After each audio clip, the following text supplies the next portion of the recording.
प्रमोद मल्लिक और आप देख रहे हैं सत्यहिंदी.com। आज के समय में ये गोदी मीडिया और कॉरपोरेट पत्रकारिता के इस युग में स्वतंत्र, निष्पक्ष और बेबाक पत्रकारिता को समर्थन देने के लिए आप सत्य हिंदी के ग्राहक सदस्यता अभियान से जुड़िए। आज फिर एक बार हम बात करेंगे चीन की।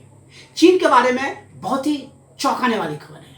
वो खबर ये है कि भारत के 10,000 लोगों पर चीन की निगाहें टिकी हुई हैं और उनके खुफिया जानकारियां, खुफिया डेटा इकट्ठा कर रहा है। इसमें भारत के तमाम बड़े लोग हैं। भारत के प्रधानमंत्री, भारत के राष्ट्रपति, भारत के सेना प्रमुख, पूर्व सेना प्रमुख, केंद्रीय सरकार का पूरा मंत्रिमंडल, कई राज्य सरकार का मंत्रिमंडल, कई राज्य सरकारों के मुख्यमंत्री, चीफ जस्टिस, उद्योगपति रतन टाटा और क्रिकेट खिलाड़ी सचिन तेंदुलकर तक आप नाम लीजिए और ये सारे नाम आपको चीन के पास मिलेंगे, चीन के डेटा बैंक में मिलेंगे। और चीन की एक कंपनी भारत के इन तमाम नामी गिरामी बड़े लोगों पर नजर रख रही है और उनके हर डेटा को, हर खुफिया जानकारी को इकट्ठा कर रही है और अपने बड़े विशाल डेटा बैंक में जमा कर रही है, डाल रही है। अब मैं आपको थोड़ा बताऊं कि पूरा मामला क्या है। दरअसल ये खबर इंडियन एक्सप्रेस की है। इंडियन एक्सप्रेस ने एक बहुत ही धमाकेदार खबर आज की है और उस खबर में उस अखबार ने ये कहा है कि चीन की एक कंपनी है जो कि शेंजन में आधारित है और शेंजन की जो ये कंपनी है उसने फॉरेन टारगेट इस नाम से एक सूची बनाई है और इस फॉरेन टारगेट की जो सूची है उसमें पूरी दुनिया के लगभग 24 लाख, आप बिल्कुल सही सुन रहे हैं, उस डेटा बैंक में पूरी दुनिया के लगभग 24 लाख लोगों की जानकारी है, जिसमें भारत के 10,000 लोगों की जानकारी है।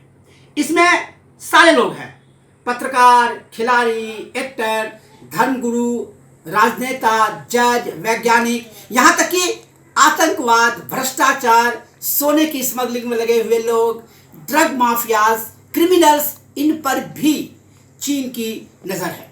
हालांकि ये जो नज़र है वो चीन की सरकार की नज़र नहीं है, ये चीन की एक कंपनी की नज़र है और चीन की जो कंपनी ये काम सब कुछ कर रही है वो शेंजन में आधारित है। शेंजन में उसका ऑफिस है और उसका नाम है Zhenhua data information technology company limited. Shenzhen दरअसल गुआंगडांग जो एक प्रोविंस है, गुआंगडांग प्रोविंस का प्रांत है शेंजन, और शेंजन में ये कंपनी है Zhenhua data information technology company limited. इसने जिन लोगों पर निशाना साध रखा है भारत में, कुछ एक के नाम मैं आपको बता सकता हूँ। राष्ट्रपति रामनाथ कोविंद, प्रधानमंत्री Narendra Modi, chief of defence staff Vipin Rawat, थल सेना के प्रमुख, स्थल सेना के प्रमुख, वायु सेना के प्रमुख, नौसेना के प्रमुख, ये सारे लोग। इसके अलावा कम से कम 15 पूर्व सैनिक प्रमुख। बात इतनी ही नहीं है, इसके आगे सुप्रीम कोर्ट के चीफ जस्टिस S.A. बोबडे, उनके भाई शरद बोबडे, जस्टिस A.M. खानविलकर, इनमें भी चीनी कंपनियों की नजर है। Lokpal justice P.C. Ghosh, controller and auditor general जो अभी कुछ दिन पहले नियुक्त हुए हैं G.C. मुर्मू, और तो और उद्योगपति रतन टाटा और गौतम अडानी के भी डेटा को चीन की एक कंपनी खंगाल रही है। विपक्ष पर भी नजर है, सोनिया गांधी के टारगेट में है।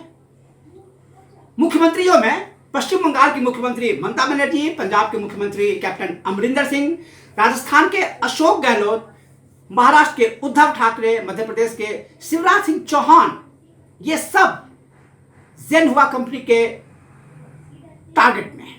इसके अलावा पूरा केंद्रीय मंत्रिमंडल, राजनाथ सिंह, रविशंकर प्रसाद, निर्मला सीतारमण, स्मृति ईरानी, पीयूष गोयल, इन सब पर जेनहुआ डेटा इंफॉर्मेशन टेक्नोलॉजी कंपनी की नज़र है।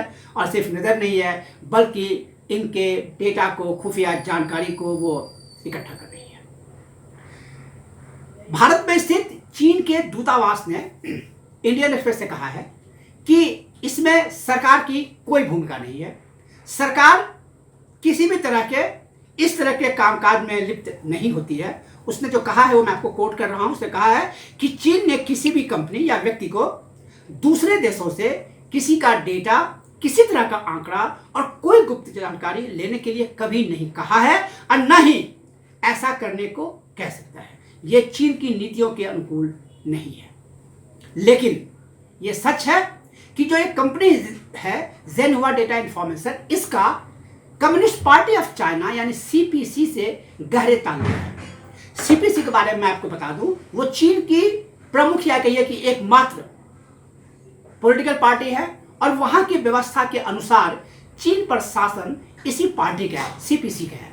वहां संसद भी है, वहां लोग निर्वाचित लोग भी जाते हैं, लेकिन सब पर नियंत्रण जो है वो सीपीसी का ही है। इसका पोलिट ब्यूरो है, इसके प्रेसिडेंट है, इसके गवर्नमेंट, सब कुछ है, लेकिन सब जो है वो सीपीसी से जुड़े हुए हैं। और सीपीसी से क्या जुड़ा हुआ है इस जेनहुआ डेटा इंफॉर्मेशन टेक्नोलॉजी लिमिटेड का। आप देख रहे हैं सत्यहिंदी.com। मैं आपको फिर एक बार याद दिलाऊं कि इस गोदी मीडिया और कॉर्पोरेट पत्रकारिता के जमाने में निष्पक्ष बेबाक पत्रकारिता को समर्थन देने के लिए आप सत्य हिंदी से जुड़िए और उसके लिए इस वीडियो के लिंक पर जाइए और उसे क्लिक कीजिए तो आपको उसके बारे में पूरी जानकारी मिलेगी। तो एक बार फिर मैं लौटूं उसी जगह जहां मैं बता रहा था कि चीन की यह कंपनी किस तरह भारत के 10,000 लोगों की खुफिया जानकारी इकट्ठा कर रही है। इतना ही नहीं, ऑस्ट्रेलिया से खबर है।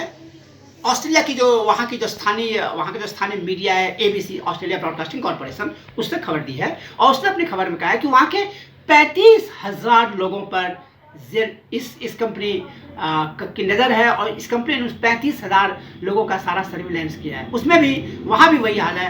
प्रधानमंत्री, वहाँ के राष्ट्रपति, वहाँ का पूरा पॉलिटिकल सिस्टम, वहाँ की पूरी आर्मी, पूरा डिफेंस एस्टैब्लिशमेंट, पूरा इंटेलिजेंस एस्टैब्लिशमेंट, विपक्ष के लोग, कंपनियां, पॉलिटिकल पार्टी, ऑस्ट्रेलिया के चप्पे चप्पे पर चीन की निगाह है। ये बात मैं आपको इसलिए कह रहा हूं कि इसके पॉलिटिकल इंप्लीकेशंस है। ये सिर्फ जानकारी क्यों ले रहा है, क्या कारण, इसके पॉलिटिकल इंप्लीकेशंस है। इसके पॉलिटिकल इंप्लीकेशंस ये है कि जो इंडो पैसिफिक रीजन जिसे हम कहते हैं कि प्रशांत महासागर और हिंद महासागर का जो मिला जुला बड़ा सा रूप है, जिस पर चीन और अमेरिका के बीच प्रतिद्वंद्विता चल रही है और दोनों अपने अपने बेसेस बना रहे हैं, अपने अपने सैनिक अड्डे बना रहे हैं और दोनों इस पूरे इलाके पर नियंत्रण करने की कोशिश कर रहे हैं।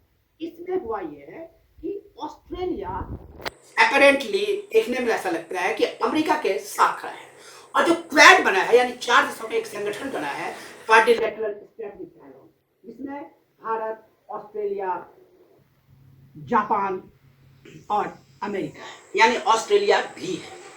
ऑस्ट्रेलिया के साथ चीन के रिलेशन पिछले कुछ दिनों में खराब हुए हैं, जबकि ऑस्ट्रेलिया के प्रधानमंत्री ने ये वुहान से निकले वायरस को जिम्मेदार ठहराया था कोरोना के लिए और कहा था कि इसके लिए चीन जिम्मेदार है। उसके बाद से ही दोनों में संबंध खराब हुए। लेकिन जो स्ट्रेटेजिक कारण है, जो क्वाड है, जो इंडो पैसिफिक रीजन है, जो डिफेंस एस्टैब्लिशमेंट है, जिसमें ऑस्ट्रेलिया अमेरिका के नज़दीक जा रहा है जैसा कि चीन का मानना है, तो इसलिए ऑस्ट्रेलिया पर चीन की निगाहें टिकी हुई है। चीन का यह भी मानना है, जैसा उसने कई बार कहा है, जैसा कि चीनी अखबार ग्लोबल टाइम्स ने अपने संपादकीय में अलग समय में कई बार कहा है और सत्य हिंदी ने भी आपको कई बार बताया है कि चीन का यह मानना है कि भारत अमेरिका के नजदीक जा रहा है और भारत अमेरिका के साथ मिलकर चीन को कंटेन करने की कोशिश कर रहा है, मतलब चीन को उसके दायरे में सीमित रखने की कोशिश कर रहा है। इसलिए भारत पर भी चीन की नजरें टिकी हुई हैं और चीन भारत से भी इस तरह के खुफिया जानकारी इकट्ठी कर रहा है। लेकिन जो सबसे बड़ी बात है वो ये है कि यह काम पूरी तरह से गैर कानूनी है, इल्लीगल है, अंतर्राष्ट्रीय नियमों के मुताबिक और जिस देश में आप काम कर उस देश के नियमों के मुताबिक इस तरह आप किसी भी देश में सर्विलांस प्रोग्राम नहीं चला सकते हैं। वहां के नागरिकों पर, वहां के लोगों पर इस तरह की खुफिया जानकारी इकट्ठी आप नहीं कर सकते हैं। ये अंतर्राष्ट्रीय कानूनों का उल्लंघन है। चीन के साथ दिक्कत यह है कि इस तरह के आरोप पहले भी लगते रहे हैं। अमेरिका ने पहले आरोप लगाए हैं। अमेरिका का कहना यह है कि चीन के जो छात्र अमेरिका पढ़ने के लिए जाते हैं वो वहाँ पढ़ते कम हैं, जासूसी ज़्यादा करते हैं और वहाँ के जितने साइंटिफिक रिसर्च है, जितने इंटेलेक्चुअल प्रॉपर्टी राइट से जुड़ी हुई जानकारियाँ हैं, चीज़ें हैं, फॉर्मूला है, उन सबको उन विश्वविद्यालय से वो चीनी छात्र चुरा लेना चाहते हैं। और इसी आरोप में अमेरिका ने बीते दिनों चीन के 10,000 छात्रों का वीजा रद्द कर दिया। इसी आधार पर यह कहा कि साहब ये लोग हमारे यहाँ इंफॉर्मेशन जो है गायब कर देते हैं। इसी आरोप में अमेरिका ने चीन के एक दूतावास को बंद कर दिया, उसके एक हाई काउंसलेट को बंद कर दिया।